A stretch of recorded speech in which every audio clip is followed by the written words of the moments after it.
بسم الله الرحمن الرحيم. السلام عليكم ورحمة الله. قبل ما نبدأ في الفيديو اعمل لايك للفيديو واعمل اشتراك في القناة عشان تشوف معانا كل جديد في أسعار العملات القديمة. كلام النهاردة عن 10 جنيه البنك المركزي.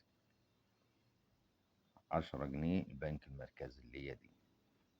شوف شكلها الأول أهي. 10 جنيه البنك المركزي أهي يا باشا. إصدار السبعينات. إصدار السبعينات أهي. 11 سبتمبر 74. محافظ البنك أحمد زندو. دي 10 البنك المركزي الشهيرة بالعشرة الحمراء. الشهيرة بالعشرة الحمراء.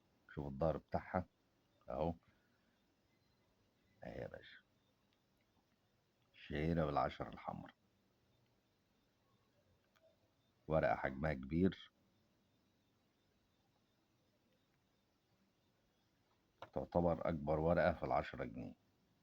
دي أكبر ورقة في 10 جنيه في الحجم.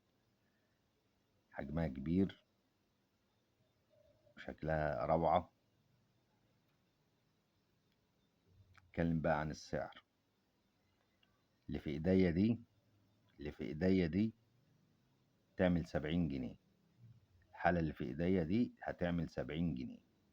لو حالة أعلى، الحالة الأنصر منها الزيرو، يعني الحالة الزيرو منها هتعمل 200 جنيه. الحالة الزيرو تعمل 200 جنيه. ولو فيها رقم مميز تعمل مبلغ أكتر من 200 جنيه. لو حالة أنصر وفيها رقم مميز تعمل أكتر من 200 جنيه. أهي. ده الرقم أهو قدامك أهو.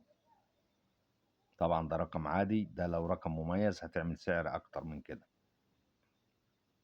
ولو حالتها أنصر هتعمل أكتر. كل ما كانت حالة الورقة زيرو تعمل سعر أعلى، ولو رقم مميز تعمل سعر أعلى، وهكذا. أما الحالة اللي في إيديا دي هتعمل 70 جنيه. أهي. ليه؟ لأن هي تعبانة. أهي. قديمة. حالات الزيرو بتعمل 200 جنيه. أهي. أماكن البيع والشراء معروفة. لو عاوز تبيع، جروبات الفيسبوك. تبيع على جروبات الفيسبوك. البيع على جروبات الفيسبوك أو المواقع زي ايباي وامازون وعلي بابا واوليكس، او الاسواق اللي موجودة في المحافظات. شرط هتبيع حاجة تكون الحالة بتاعتها انصر، حالة كويسة، عشان تعرف تبيعها بمبلغ كويس. اهي. معاك بقى كمية من زي الحالة اللي في ايديا دي، هتبيع على جروبات الفيسبوك او الاسواق او المواقع. اي مكان يعجبك بيع فيه.